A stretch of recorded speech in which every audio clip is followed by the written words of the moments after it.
नमस्कार बच्चों, मैं आपकी हिंदी कक्षा की अध्यापिका आज फिर से आपके पाठ झांसी की रानी की समाधि के पार्ट 2 को लेकर आपके सामने प्रस्तुत हुई हूँ। जैसा कि मैंने अपने पिछले वीडियो में झांसी की रानी की समाधि के बारे में आपके साथ पूरी डिटेल के साथ बात की थी, क्योंकि झांसी की रानी के बारे में बात की थी कि वो कैसी थी, एक वीरांगना थी जिन्होंने देश की आज़ादी के लिए अपना बलिदान दिया था। उनकी एक समाधि जो है वो बनी हुई है ग्वालियर में, तो वहाँ पर यहाँ पे उनकी एक राख की डेरी छिपी हुई है, उनकी अस्थियां वहाँ पर संचित हैं, तो जिन्होंने अंत तक वार पर वार सहे थे दुश्मनों के और कुर्बानी दी थी, अपनी एक वीरांगना के समान लड़कर, दुश्मनों के साथ लड़कर अपने देश के लिए अपने आप को आज़ादी दी थी। तो ये सब कुछ हम आपकी पिछली वीडियो में बात कर चुके हैं। अब मैं आपके साथ आपके 2 पैराग्राफ जो कि उनके बारे में बात करने जा रही हूँ। इससे भी सुंदर समाधियां हम जग में है पाते, उनकी गाथा पर निशीत में शूद्र जंतु ही गाते, पर कवियों की अमर गिरा में इसकी अमिट कहानी, स्नेह और श्रद्धा से गाती है वीरों की बानी। अब फिर से हम पहले इनका प्रसंग लिखेंगे कि प्रस्तुत पंक्तियां सुभद्रा कुमारी चौहान जी द्वारा लिखित कविता झांसी की रानी की समाधि से ली गई हैं। इसमें कवयित्री ने रानी लक्ष्मीबाई की वीरता के प्रति अपनी श्रद्धा व्यक्त की है। इससे भी सुंदर समाधियां हम जग में है पाते। कवयित्री जी क्या कह रही हैं कि इससे भी कई प्रकार की समाधियों से सुंदर समाधियां जो है हमें संसार में मिलती हैं। उनकी गाथा पर निश्चित में शूद्र जंतु ही गाते, लेकिन उनके संबंध में जो भी कथा होगी वो सिर्फ आधी रात को वहां पर जो तुच्छ जानवर होते हैं, जीव होते हैं, वहीं जाकर गाते हैं।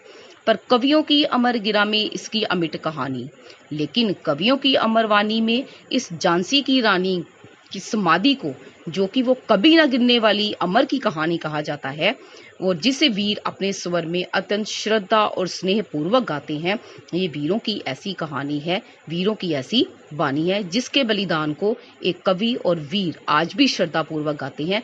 कि इसका मतलब कि जो हमारी देशभक्तों की हमारी समाधियां हैं, उन पर जो है आज भी हम पर चर्चा की जाती है, उनके गाने गाए जाते हैं, श्रद्धा से उनको झुका जाता है, उनके बलिदानों को याद किया जाता है। ये हमारी वीरों की ऐसी समाधियां हैं।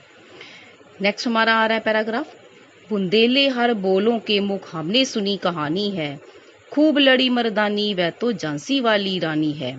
ये समाधि जो चिर समाधि है झांसी की रानी की, अंतिम लीला स्थल यही है लक्ष्मी मर्दानी की।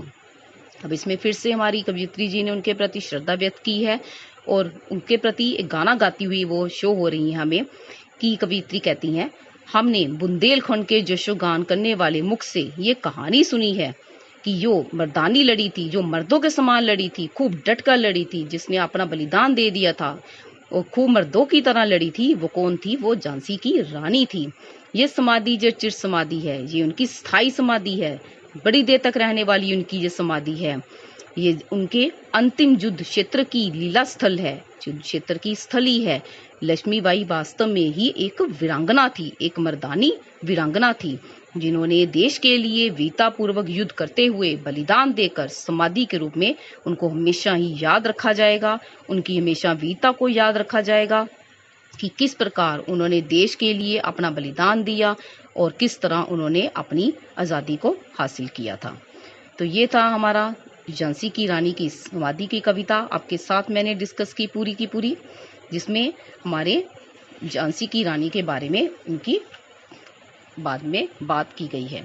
मुझे आशा है कि आपको पैराग्राफ दोनों के दोनों समय में आ गए होंगे।